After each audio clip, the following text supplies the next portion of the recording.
Você está na Virtual. Muito mais que conexão. Uma questão de estilo.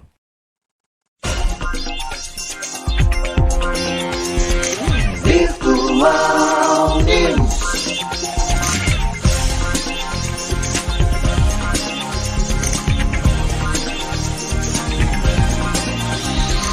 Virtual Notícias.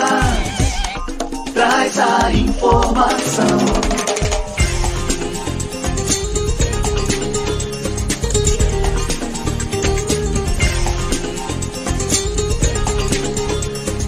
Virtual News.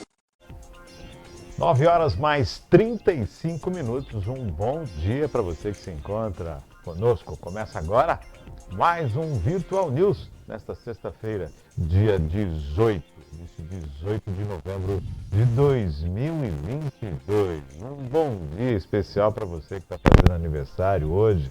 Parabéns, feliz aniversário, tudo de bom. Deus abençoando a sua vida hoje e sempre. Começa agora mais um Virtual News. Um bom dia aos poderes constituídos, ao Executivo, ao Legislativo e ao Judiciário. E um bom dia especial a você que faz parte do quarto poder, que é a sociedade organizada. Sextou para muita gente, né? Começando aí uma sexta-feira no feriado, fim de semana que promete sol, temperaturas boas, aí praia, diversão, fim de semana prometendo. Bom dia André, bom dia Maria Clara. Bom dia Márcio, bom dia Maria Clara, bom dia você que está aí acompanhando com a gente, começando aqui mais uma manhã no Virtual News, com notícias, com bate-papo, com conversa, para poder animar essa sua sexta-feira aí, deixar muito mais aquecida. E, mais uma vez, legal ter você aqui na nossa companhia. Bem-vindo mais uma sexta-feira. Maravilha, André, maravilha. Tudo certo, Maria Clara, tudo ok? Áudio ok? Tudo funcionando? Maravilha. 9h mais 36 minutos. Uma sexta-feira maravilhosa, né? Começando bem a sexta-feira. Show espetacular. Temos notícias aí, vamos falar do fim de semana, o que vai ter pro fim de semana, algumas coisinhas aí, o que é bom na TV. Vamos para as matérias desta manhã de sexta-feira.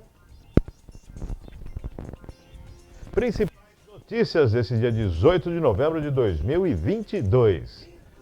Promulgada a MP que prorroga a vigência do Plano Nacional de Cultura. Foi promulgada a medida provisória 1129 de 2022, que amplia de 12 para 14 anos a vigência do Plano Nacional de Cultura, PNC. A Lei 14.468 foi publicada na edição do Diário Oficial da União ontem, quinta-feira, dia 17.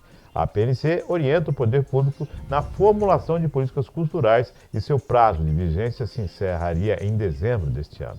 Com a prorrogação, passa a valer até o final de 2024. Na prática, a lei transfere para o novo governo a elaboração do plano que vai substituir o atual, que está em vigência desde 2010. O PNC inicialmente previa ações de diretrizes até 2020, quando ganhou uma primeira prorrogação de 2 anos, agora renovada.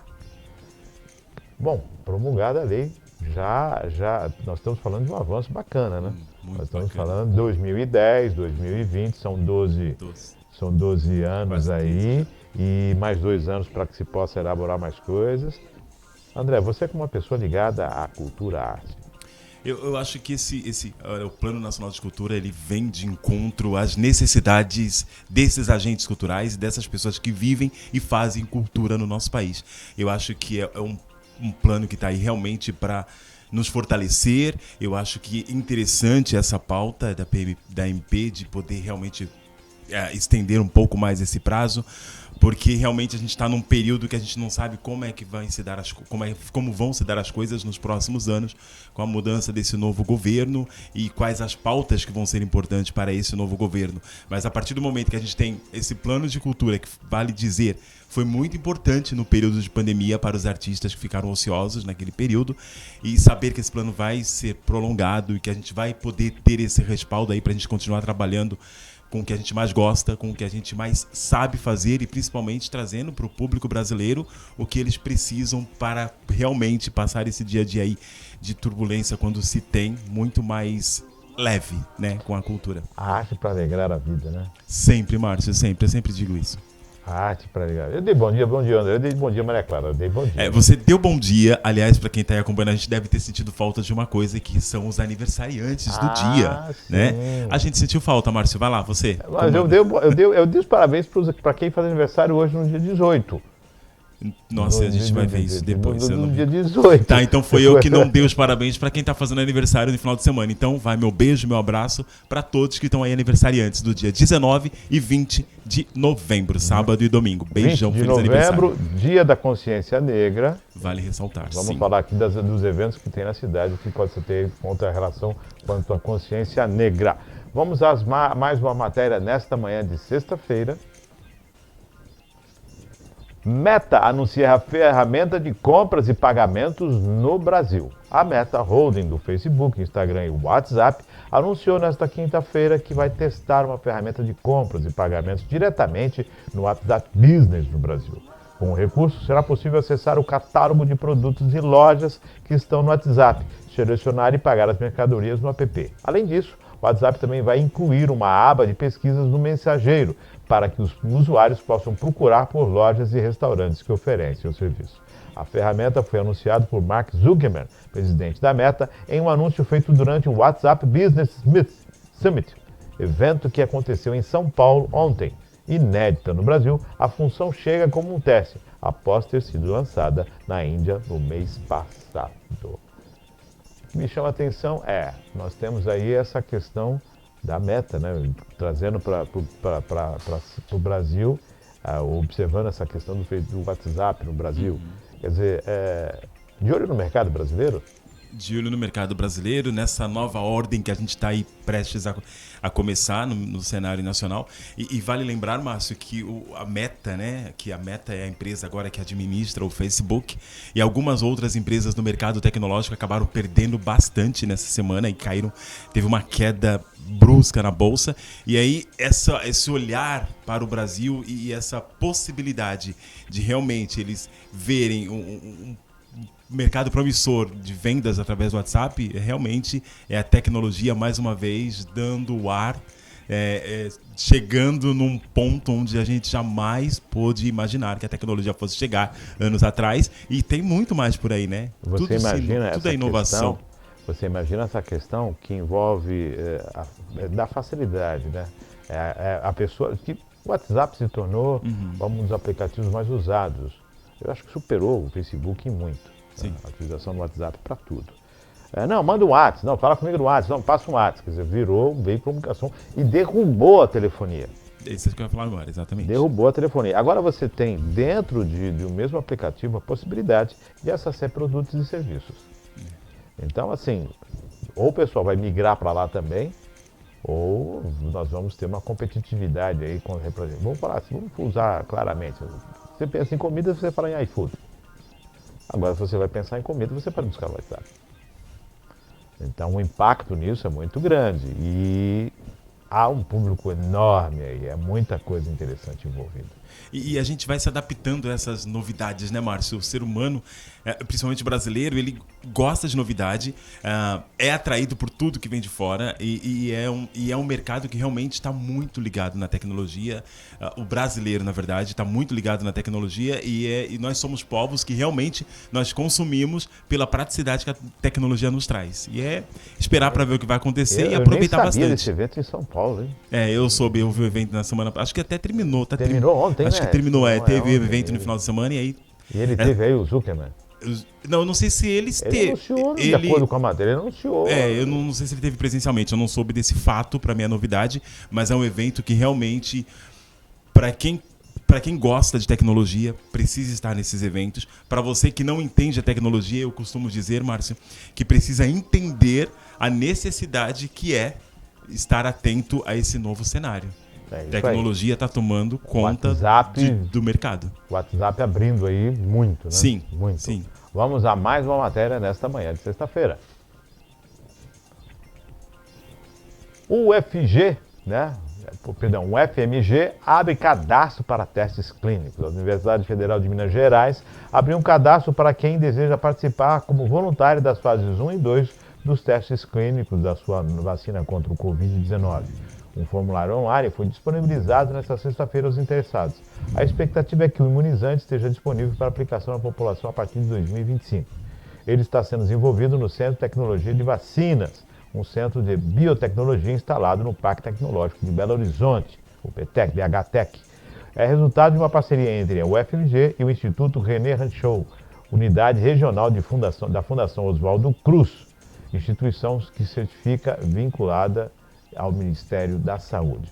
Os cadastros de voluntários passarão por uma triagem que verificará os pré-requisitos. Os candidatos para a fase 1 precisam ter idade entre 18 e 85 anos, ser saudável, não ter tido Covid-19, ter recebido as 2 doses iniciais da vacina Coronavac e uma dose de reforço da Pfizer há pelo menos 9 meses. Também deve residir em Belo Horizonte durante os 12 meses de estudo e, no caso das mulheres, não estar grávida nem amamentando. Para a fase 2, o fato de já ter contraído a doença não será impeditivo, mas os demais critérios de recrutamento são mantidos. O início dos testes já foi aprovado pelo sistema CEPS-CONEP, instância máxima de avaliação ética dos protocolos de pesquisas com seres humanos. Inicialmente, os estudos envolvem grupos reduzidos de adultos saudáveis. Serão selecionados 72 voluntários para a fase 1 e 360 para a fase 2.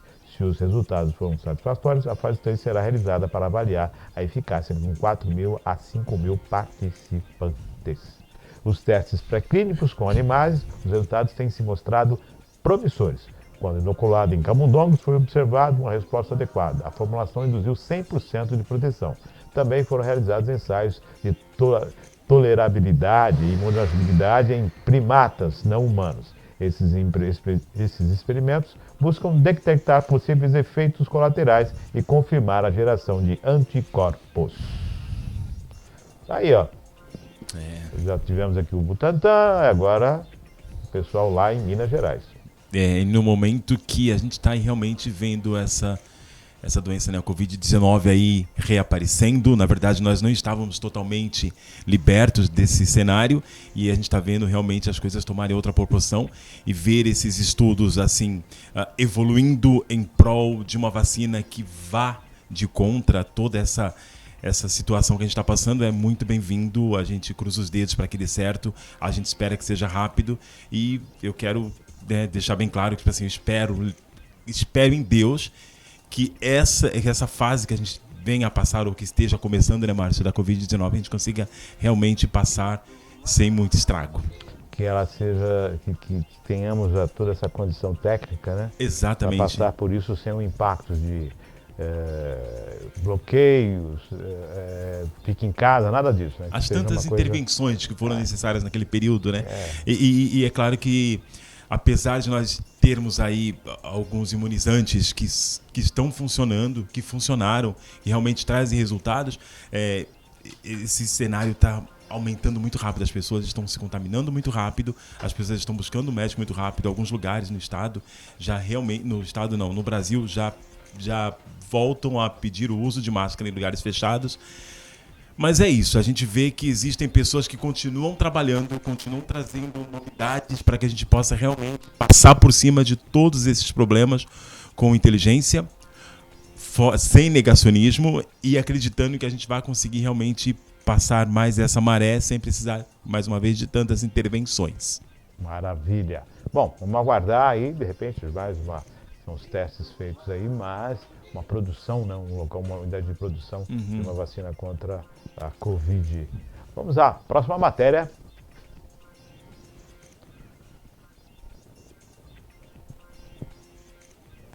Equipe de transição de olho nas armas. O senador eleito Flávio Dino, que tem liderado o grupo técnico de segurança na equipe de transição do governo, afirmou que o presidente eleito Luiz Inácio Lula da Silva vai revogar atos do presidente Jair Bolsonaro que culminaram no aumento de acesso às armas pela população.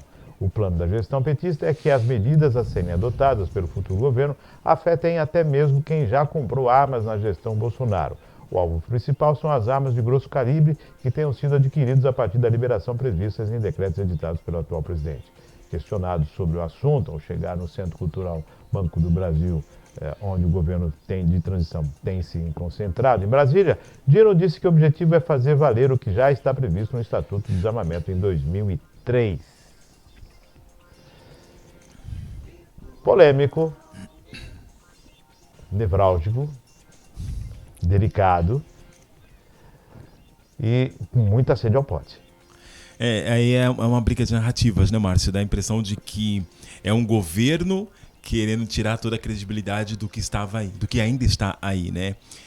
Eu tenho as minhas ressalvas quanto ao uso de armas, mas a gente realmente precisa entender os dados. Eu acho que cientificamente existe um estudo e a gente precisa realmente, antes de tomar qualquer decisão, na verdade, né, o governo, antes de tomar qualquer decisão, realmente precisa entender o que diz essa linha desde que essa lei foi promulgada. Existe realmente um número equivalente que possa realmente respaldar a nossa segurança ou não? E eu acho que se estiver trabalhando em cima desses números cientificamente comprovados, esses relatórios, que deve ter um estudo para isso, eu acho que até vale a pena. A população não foi consultada sobre o uso de armas? Nós não tivemos uma consulta popular sobre isso? Eu acho que eu não me recordo dessa consulta popular. Realmente eu estou com uma idade meio avançada, gente. Mas então, assim, se houve, observe. Se não, faça novamente. Eu não me lembro, eu não me recordo. E se houve, tipo assim, eu não sei como é que foi feito esses números, como é que foram feitas essa pesquisa com a população, mas eu não me recordo e eu acho que foi uma lei, não sei, não me recordo mesmo. Já alguma coisa, vamos decidir quem comprou. Gente, vamos. Mas eu acho que vale. Mas eu acho que agora, antes de revogar, vale plebiscito. Além de estudos de relatórios prontos com essa resposta de eficácia, né, do armamento ou desarmamento, tem que se ter um relatório em relação a isso. Porque e aí não é o governo que está armado, é o povo. Então pergunta para o povo. O que o povo é? Trazer um plebiscito para perguntar realmente o que é nesse. Porque nós vamos desarmar, mas peraí. Porque precisa ver o que está sendo, né, Márcio, no dia a dia, como é que tá isso lá nas bases. Não adianta a gente estar lá em cima com segurança o tempo inteiro e achar. Aí eu já vou mexer, eu já vou fazer. Devagar. Abrem-se muitas margens, mas realmente precisa-se tem um estudar. Congresso eleito, Sim. tem pessoas que vão tomar posse, existem bancadas, então tem a bancada da bala. Eu acho que isso vem, na verdade, está tentando uma aproximação e de repente o Flávio Dino ele deixa bem claro que o eleito, né, o presidente eleito pretende acabar com essa lei, né? Eu acho, sei lá. A gente tá vendo aí. É um autoritarismo desnecessário. A gente está vendo aí momento. o governo, a transição tentando se aproximar de algumas bancadas, tentando articular politicamente, fazer uma conversa, diálogo, né? Você vê o presidente tentando fazer esses diálogos, o Alckmin, o ministro. Aí umas declarações assim acabam. Isso que eu ia falar, eu acho que esse não é o momento de se declarar esse tipo de fazer decisão. Essas declarações porque realmente o momento de transição, né, é aquele momento que eles precisam ter articulações que possam ser plausíveis para esse novo governo que vai começar em 2023. Ruralistas. Exato. Como continuar o que está dando certo. E o que não deu certo, como se chegou a esse ponto de não ter dado certo, o que a gente vai fazer em relação a isso? Mas acho que o desarmamento agora, nesse período, acaba inflamando, né? As pessoas ainda estão meio que reticentes ao resultado das últimas eleições. Então esse tipo de comentário ou de decisão, se aqui é uma decisão, nesse momento eu acho que não é bem-vindo. Precisa ter um pouquinho mais de parcimônia. Vamos falar exato, assim. eu acho, exato. Vamos à próxima matéria desta manhã de sexta-feira, dia 18. Equipe de transição de olho, na verdade, é só o título que está diferente, a Corregedoria Nacional de Justiça, o ministro Luiz Felipe Salomão, determinou nesta quinta-feira que os juizados de vara da infância e adolescentes de todo o Brasil adotem uma série de medidas para proteger crianças e adolescentes presentes nas manifestações antidemocráticas que vêm sendo realizadas desde o resultado das eleições. Na decisão, o ministro manda, por exemplo, que esses juízos identifiquem os pontos de protesto com instalações permanentes ou destinadas a longa permanência, como acampamentos, tendas, cozinhas, e verifiquem se as crianças e adolescentes nos locais e quais as condições de salubridade, higiene e alimentação. O objetivo da medida, segundo o Corregedor Nacional da Justiça, é evitar violações dos direitos das crianças e adolescentes nos acampamentos montados em frente aos quartéis do Exército por manifestantes que apoiam o presidente Jair Bolsonaro. Salomão classifica que os manifestantes como pequenas minorias insubmissas aos prefeitos democráticos e afirma que os acampamentos têm funcionado como financiamentos que estão sendo desvendados aos poucos e que funcionam diuturnamente, congregando os mais variados tipos de pessoas. Além dos possíveis crimes que possam ser praticados pelos supostos manifestantes, chama a atenção a presença de crianças e adolescentes nesses movimentos, como se comprova também os vídeos acima citados que, somar as condições potencialmente insalubres de tais acampamentos, deve despertar a preocupação dos agentes públicos responsáveis pela proteção infanto-juvenil, argumenta o corregedor. Por isso, o ministro deu 10 dias para que os juízes apresentem relatório detalhado sobre a identificação dos locais irregulares e eventualmente constatadas as providências adotadas ou pendentes, devendo juntar todos os elementos para melhorar a compreensão do cenário encontrado. Desde a eleição do ex-presidente Luiz Inácio Lula da Silva, no último dia 30, apoiadores do presidente Jair Bolsonaro têm realizado uma série de atos antidemocráticos em frente a quartéis. Nessas manifestações, os participantes têm pedido intervenção federal e carregam faixas com as palavras de ordem contra o STF. Que bom que eu estou observando as pessoas preocupadas com as crianças nos acampamentos. Isso é muito bom, isso é realmente muito interessante. Tomara que, quando forem verificar os acampamentos, no trajeto, observem aquelas que ficam no semáforo. Nossa, Márcio, eu estava prestando atenção na fala. Mas realmente, Luiz Felipe Salomão, eu acho que assim, eu acho que tem que se tomar muito cuidado. É aquela coisa, né? A gente vai falar assim, é o balanço, né, Márcio? É o equilíbrio que tem que se ter.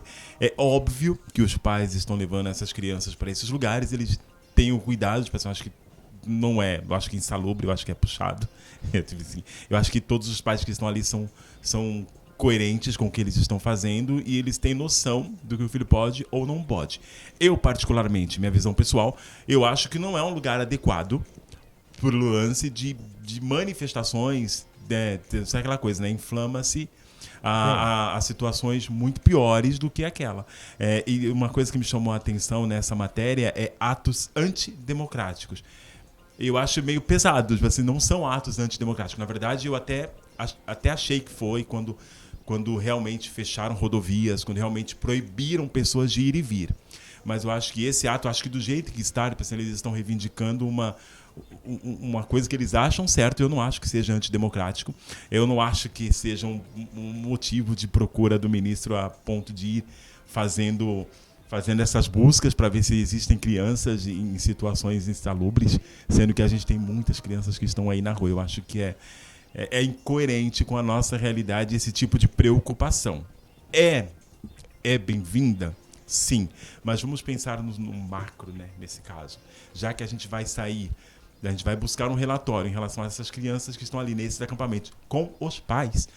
A gente vai poder, como o Márcio disse, vamos abrir esse leque e também ver as crianças que estão na rua sozinhas. Essa colocou muito bem, André, porque a não ser que o pessoal que está fazendo a manifestação coloque ali monitores, playground, né, lugar para as crianças ficarem. Eu acho que colocar um espaço kids.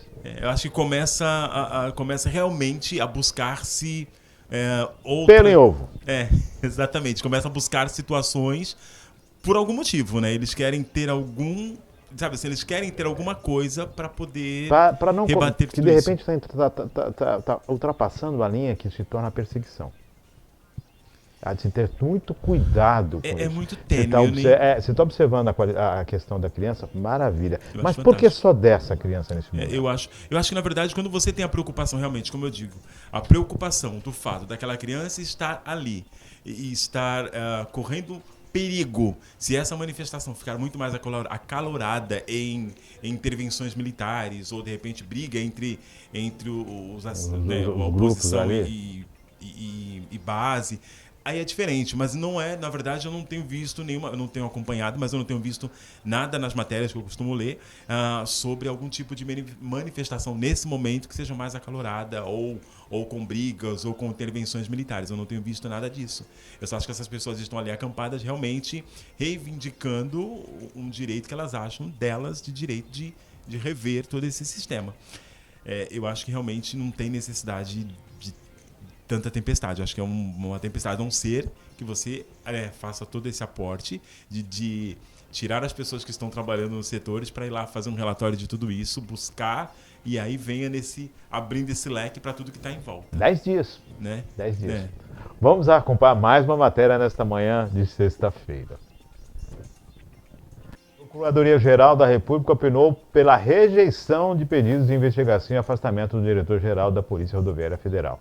Em manifestação encaminhada ao Supremo Tribunal Federal, ontem a Procuradoria-Geral da República opinou pela rejeição de pedidos de investigação e afastamento do diretor-geral da Polícia Rodoviária Federal, Silveio Vasques, e do ministro da Defesa, Paulo Sérgio Nogueira. Apontando questões processuais, a PGR pediu que o ministro Alexandre de Moraes não dê prosseguimento aos pedidos feitos pelo senador Rodolfo Rodrigues e pelo deputado federal Marcelo Calero.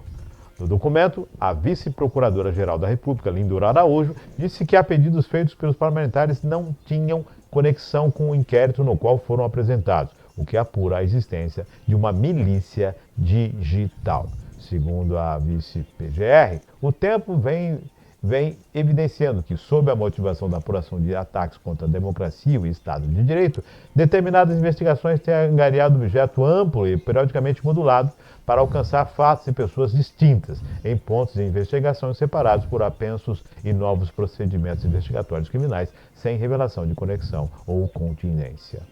O pedido foi feito por Randolph com o intuito de apurar operações realizadas pela PRF nos dias das eleições. Segundo o senador, a ação teria sido realizada para supostamente impedir o livre exercício do voto por eleitores de classe social tendentes a votar contrariamente ao presidente Jair Bolsonaro, e ações adotadas ou que deixaram de ser tomadas quanto aos bloqueios de inúmeras rodovias federais por manifestantes contrários ao resultado das urnas.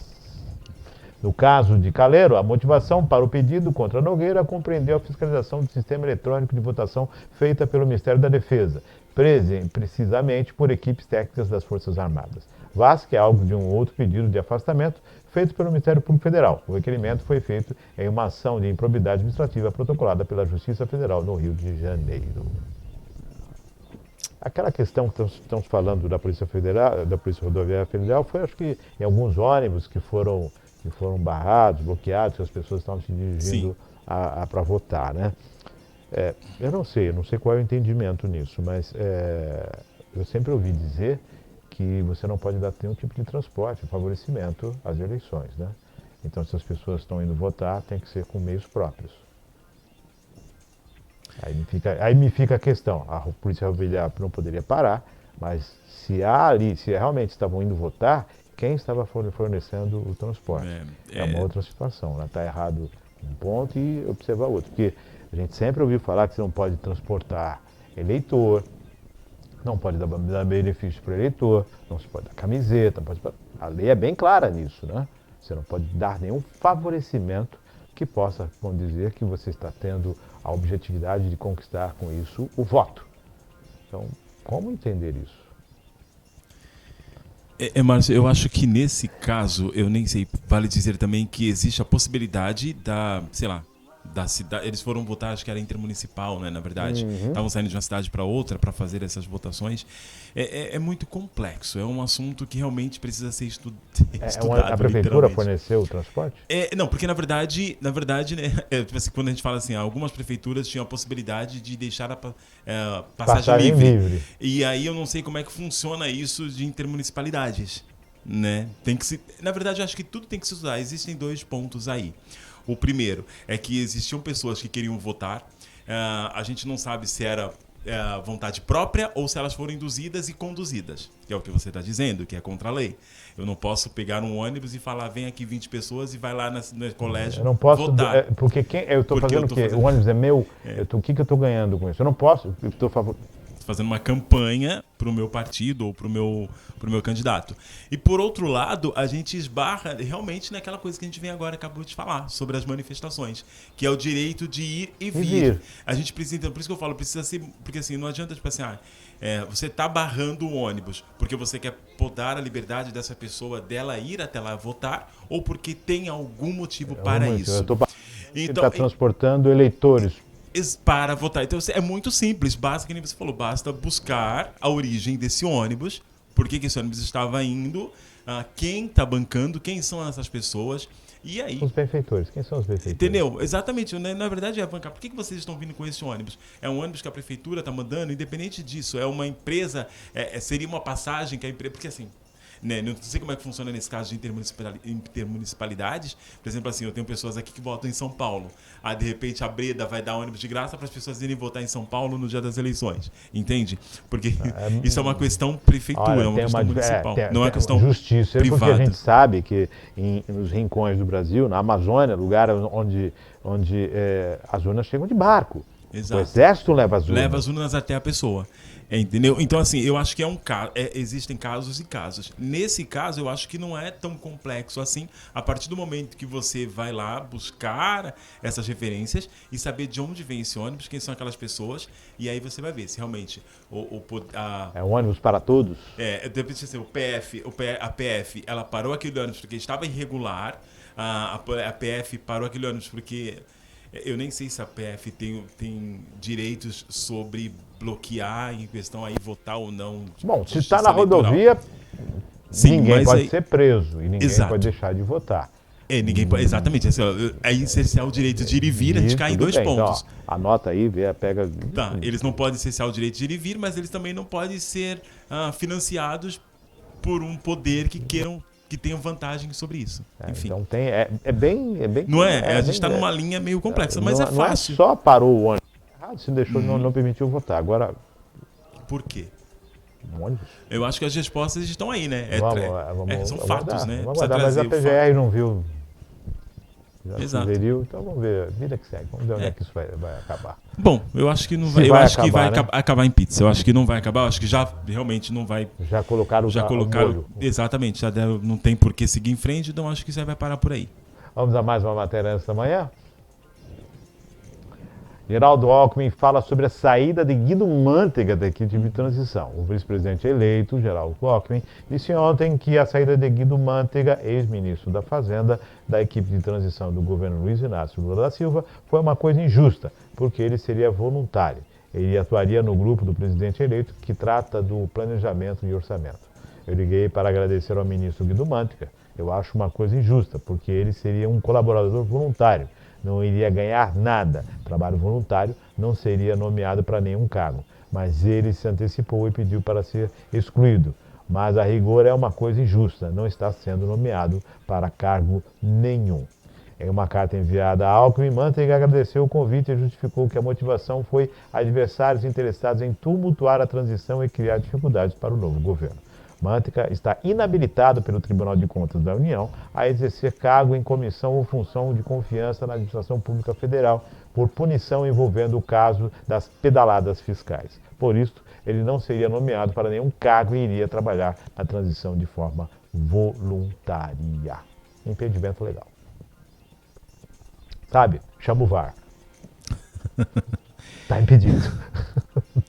É isso? Eu acho que na verdade, é complicado, né, Márcio?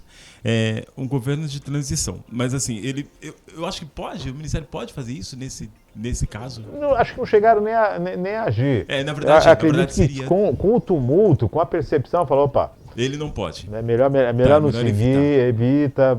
Ele foi inteligente, né? Na bom verdade, senso, né? canja de galinha, desce do barco e vamos ver lá na frente. Eu acho que falar de equipe de transição tá extensa, né? Falar nisso, né, Márcio? Sim, e tá muito forte isso. Né? Eu tô achando muito. Eu nunca vi tanta notícia em uma equipe de transição. Eu nunca vi uma equipe de transição virar tanta notícia.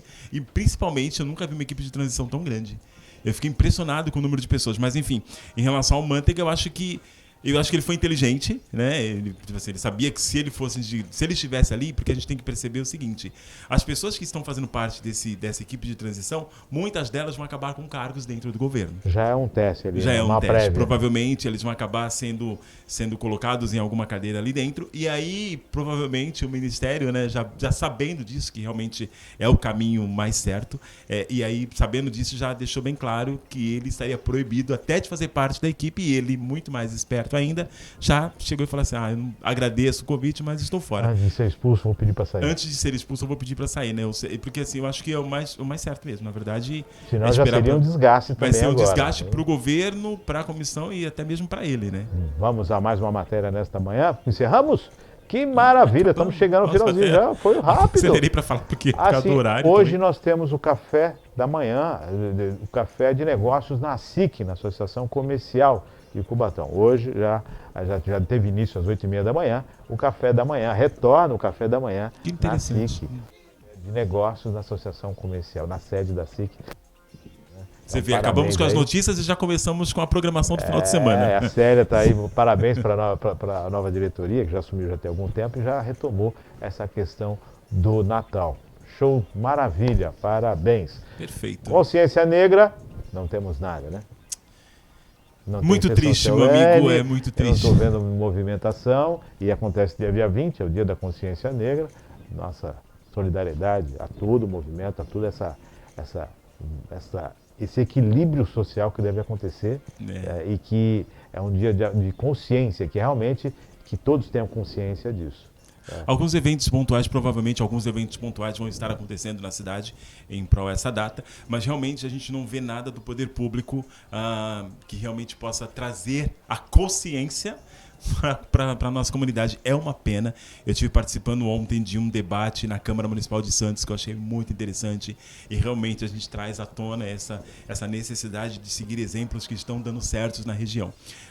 E aí foi uma palestra com Tadeu Caçula. Tadeu Caçula é um grande líder político sobre as necessidades do povo preto no Brasil. E aí ele trouxe referências, ele trouxe estudos, ele trouxe para o debate pautas muito interessantes. E infelizmente a gente não tendo nada. Tipo assim, hoje, sexta-feira, a gente não vê divulgação do que vai acontecer na cidade em relação a essa data tão importante para mim Sessão e para solene. o povo preto. Eu não vi nada de sessão solene na Câmara Municipal, não vi nenhuma uma condição envolvendo o poder público. Eu até fiquei, mas falar disso, eu até fiquei interessado, porque assim, eu como parte disso, eu fiquei interessado em saber o que estaria acontecendo na cidade para que essa data não passasse em branco. E aí eu até cheguei a perguntar quando teria o ato solene, porque é um dos eventos que está datado lá, né? Faz parte do calendário de solenidades da cidade.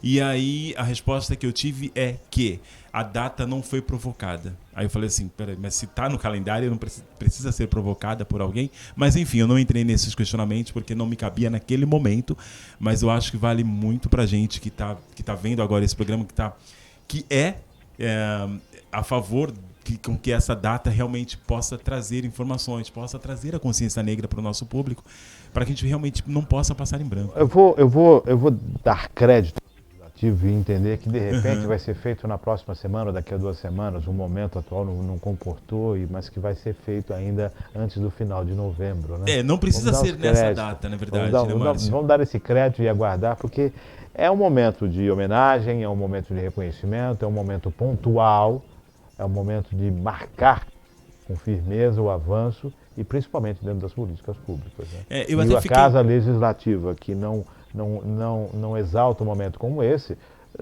fica em déficit com movimentos que levam a políticas públicas. Eu até fiquei na dúvida sobre não a secretaria, mas de repente o pessoal que trabalha com igualdades raciais aqui na cidade, porque eu até fiquei preocupado. Eu falei, a gente não tem. Eu lembro que há um tempo atrás a gente tinha não uma secretaria, mas uma equipe de assuntos sobre igualdades raciais que realmente trazia eventos, tinha reuniões, acho que a Paloma é uma dessas pessoas. Eu vou até procurar saber para que realmente eu não esteja dizendo blasfêmias, mas realmente eu não vi nada do poder público, tá? Em relação ao poder público, nada que realmente possa comemorar essa data, para que a gente não passe em branco, sendo consciência negra, que a gente não seja realmente... Nós estamos rapidíssimos estourando no horário. Dicas de final de semana, André, Maria Clara? Na verdade, eu só vou falar do filme de dica sua, que vale muito a pena ver, que é Nada de Novo no Front, e acompanhar uma série, estou tentando ver uma série que é Amor, Verdade ou Consequência, que é muito interessante para os casais, é um reality espanhol, que é muito interessante para testar a confiança de casais, vale a pena pra gente. É um reality, para quem não gosta de reality, vale a pena assistir esse que é muito interessante. Tem muitas coisas acontecendo nas telinhas aí e legal. Maria Clara, telona, Wakanda. Sim, nós temos Pantera Negra nos cinemas, temos várias novidades, né, da CCXP, que é um evento, um festival geek que vai acontecer em São Paulo, de 1º a 4 de dezembro. Já temos Keanu Reeves, né, confirmado, participando do evento pela Paramount Plus. Temos também confirmação do painel de The Last of Us, da HBO. Então, não se sabe ainda, né, se pode aparecer o Pedro Pascal, alguma coisa assim, mas já está confirmado o painel da série que estreia em janeiro e é baseada no videogame, né, Fim do Mundo, Apocalipse, um pai tentando ajudar uma filha. Bacana. Temos, nesse final de semana, espetáculo circense de rua gratuito em Santos, Largo do Sapo, eu não lembro os outros lugares agora, é O Mergulho, é com uma participante só, se eu não me engano, e se trata da poluição, né, de mares, praias, com plásticos. É isso. Tá aí, então. Perfeito, interessantíssimo, Maria Clara, muito bom. Então, a cidade, para você curtir Santos, tem algumas coisas, praia também, tá a chamada de praia, o sol está chegando, a temperatura subindo, casa, praia, passeio, você escolhe. Procure se divertir em família, procure estar na sua solitude, se preferir, mas aproveite esse dia ensolarado e o fim de semana também ensolarado que está chegando aí, sextou para todo mundo. Juízo, tem gente que tem muito juízo que usa pouco, né? Use do juízo, do bom senso e aproveite aí o seu fim de semana da melhor forma possível. André, abraço, Maria Clara, gratidão e a você sempre excelente sexta-feira. Fiquem com Deus e até amanhã. Amanhã não, até segunda-feira. Segunda-feira. Com mais um Virtual News, se Deus quiser.